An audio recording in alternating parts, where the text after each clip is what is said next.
Vidya Bharati maths के YouTube channel पर आप सभी का हार्दिक स्वागत है। आज के इस वीडियो में हम सामान्य हिंदी के 15 महत्वपूर्ण प्रश्नों को हल कर रहे हैं और यह इसका 37वां भाग। तो चलिए आज के इस वीडियो को शुरू करते हैं। वीडियो शुरू करने से पहले आपने यदि इसके बाकी पार्ट नहीं देखे हैं तो वीडियो के डिस्क्रिप्शन में या प्ले लिस्ट में जाकर आप इसके बाकी पार्ट देखकर सामान्य हिंदी की बहुत ही शानदार तैयारी कर सकते हैं। और यह वीडियो कक्षा 6 से लेकर 12 तक की कक्षाओं के लिए बहुत ही महत्वपूर्ण है, इसलिए वीडियो को ध्यान से देखिए। क्वेश्चन नंबर एक दे रखा है, भरत मुनि के अनुसार रसों की संख्या कितनी है? भरत मुनि के अनुसार रसों की संख्या कितनी होती है?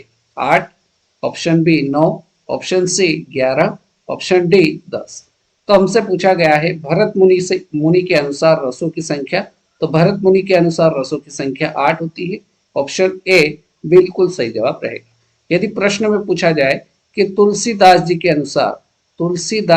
अनुसार रसों की संख्या कितनी है, तो तुलसीदास जी के अनुसार रसों की संख्या याद रखना है 11 है। ठीक।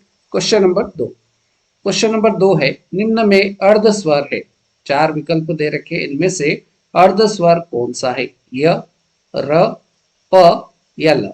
तो अर्ध स्वर होते कितने हैं? तो सबसे पहले अर्ध स्वर होते हैं 2, राइट। कौन कौन से होते हैं? एक तो होता है य होता है और दूसरा होता है आपका व। य और व ये आपके दो क्या होते हैं? अर्ध स्वर होते हैं। तो यहाँ पर य दिख रहा है, इसलिए राइट आंसर आपका ऑप्शन ए हो जाएगा।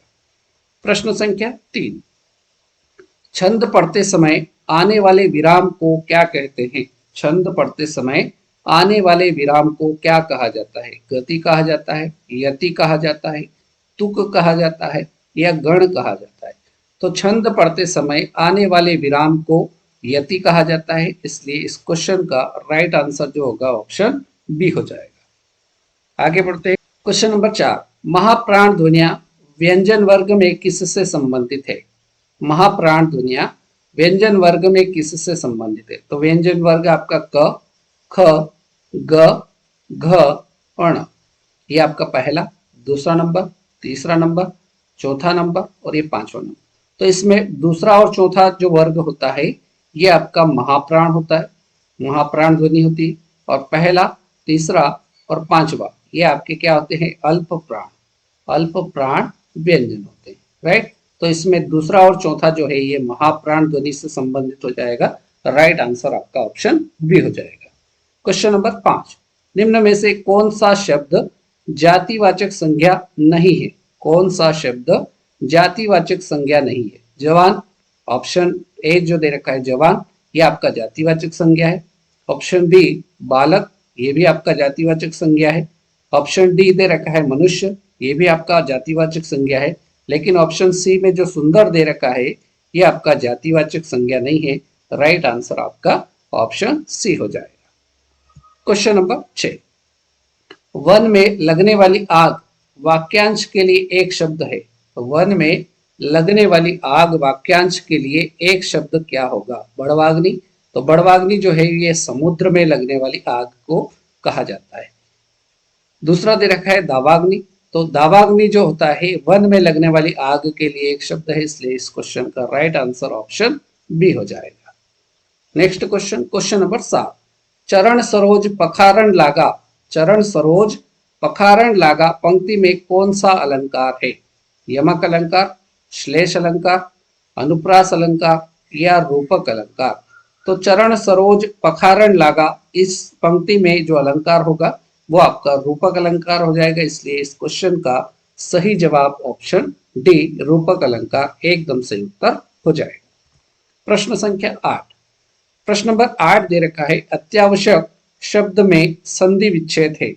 अतिधन आवश्यक, अत्यधन आवश्यक, अत्याधन वशक। ऑप्शन डी अत्याधन आवश्यक। तो अत्यावश्यक शब्द जो है इसका सही संधि विच्छेद क्या होगा? तो ये हो जाएगा आपका अतिधन आवश्यक। ऑप्शन ए बिल्कुल सही उत्तर रहेगा। प्रश्न संख्या 9, रुग्ण का विलोम शब्द है। रुग्ण शब्द का विलोम शब्द क्या है? स्थूल, स्वस्थ, बीमार या कर्मठ? तो रुग्ण शब्द का जो विलोम शब्द होगा वो आपका स्वस्थ हो जाएगा। ऑप्शन बी बिल्कुल सही उत्तर रहेगा। नेक्स्ट क्वेश्चन नंबर 10, निम्न में से कौन सा शब्द क्रिया विशेषण है? चारों विकल्प में से कौन सा शब्द आपका क्रिया विशेषण शब्द है? तेज, ऑप्शन बी बुद्धिमान, ऑप्शन सी मीठा, ऑप्शन डी पहला। तो इनमें से क्रिया विशेषण शब्द जो है वो आपका तेज हो जाएगा। राइट आंसर आपका ऑप्शन ए रहेगा। आगे बढ़ते हैं क्वेश्चन नंबर 11 की। प्रश्न नंबर 11 है, करण कारक। करण कारक किस वाक्य में है? करण कारक किस वाक्य में है? राम को फल दो, इसमें क्या करण कारक है क्या? तो करण कारक कहाँ आता है? तो करण कारक से या के द्वारा, से या के द्वारा जहां आएगा वहां पर आपका करण कारक रहेगा। बी ऑप्शन है, वह कलम से लिखता है। तो यहाँ पर से आया है, इसलिए इस वाक्य में जो कारक होगा वो आपका करण कारक होगा। ऑप्शन बी क्वेश्चन नंबर 11 का बिल्कुल सही जवाब हो जाएगा। वृक्ष से पत्ते गिरते हैं, मतलब वृक्ष से पत्ते गिर रहे, अलग हो रहे, यहाँ पर अपादान की स्थिति है, इसलिए यहाँ पर जो कारक होगा वो अपादान कारक होगा। राइट।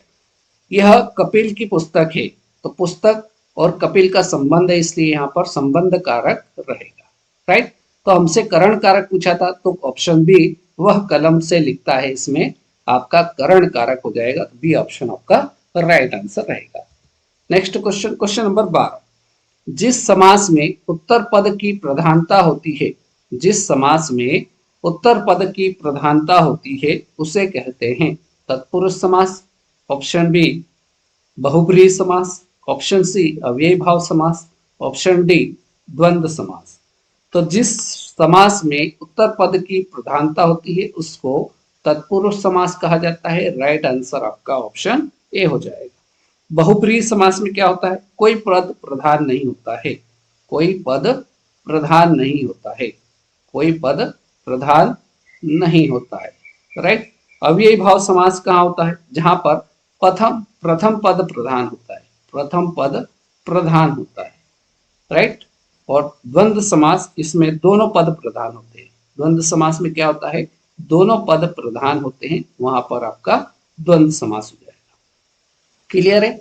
चलिए नेक्स्ट क्वेश्चन देखते हैं, क्वेश्चन नंबर 13। क्वेश्चन नंबर 13 है, वाग्जाल की सही संधि विच्छेद होगा। वाग्जाल शब्द का सही संधि विच्छेद क्या होगा? वाग्धनजाल, वाग्धनजाल, वाग्धनजाल या वाग्धनजाल। राइट। तो यहाँ पर वाग्जाल शब्द का सही संधि विच्छेद जो होगा वो होगा वाक, आधा क आएगा, इसलिए इसमें जो संधि होगी वो आपकी व्यंजन संधि हो जाएगी। तो हमसे संधि विच्छेद पूछा था, तो वाक धन जाल इसका सही संधि विच्छेद हो जाएगा, और संधि अगर पूछा जाए तो इसमें व्यंजन संधि हो जाएगी। क्वेश्चन नंबर 14, वर्तनी की दृष्टि से कौन सा शब्द सही है? तो वर्तनी की दृष्टि से शुद्ध शब्द बताना है। तो वर्तनी की दृष्टि से सन्यासी शब्द जो है आपका शुद्ध रूप ऑप्शन ए रहेगा। राइट। नेक्स्ट क्वेश्चन, और आज की इस वीडियो का हमारा अंतिम प्रश्न है क्वेश्चन नंबर 15, द्विगु समास का सही विकल्प बताना है। द्विगु समास का सही विकल्प कौन सा होगा? अब द्विगु समास कहाँ होता है? जहां पर संख्या आती है, लेन देन, इसमें संख्या नहीं आ रही, इसलिए इसमें आपका द्विगु समास नहीं होगा। नवरत्न, नव मतलब नौ, इसलिए इसमें संख्या आ रही, इसलिए इसमें द्विगु समास हो जाएगा। इसलिए इस क्वेश्चन का राइट आंसर जो होगा वो आपका कौन सा हो जाएगा? ऑप्शन बी नवरत्न शब्द जो है इसमें द्विगु समास हो जाएगा। नीलकंठ, नीलकंठ में कौन सा समास हो जाएगा? तो इसमें बहुब्रीहि समास हो जाएगा। राइट। और यथाशक्ति, शक्ति एक शब्द है, इसमें यथा उपसर्ग लगा है, इसलिए इसमें अव्ययी भाव समास हो जाएगा। कौन सा समास हो जाएगा? अव्ययी भाव समास हो जाएगा। तो इस प्रकार से आज के इस वीडियो में हमने सामान्य हिंदी के 15 ऑब्जेक्टिव क्वेश्चन सॉल्व किया। उम्मीद करता हूँ सारे प्रश्न आपको अच्छे लगे होंगे, समझ में आए होंगे। वीडियो को आपने पूरा देखा उसके लिए बहुत बहुत धन्यवाद। आज के इस वीडियो में इतना ही। अगले वीडियो में फिर मुलाकात करेंगे नए प्रश्नों के साथ। तब तक के लिए जय हिंद, जय भारत, वंदे मातरम।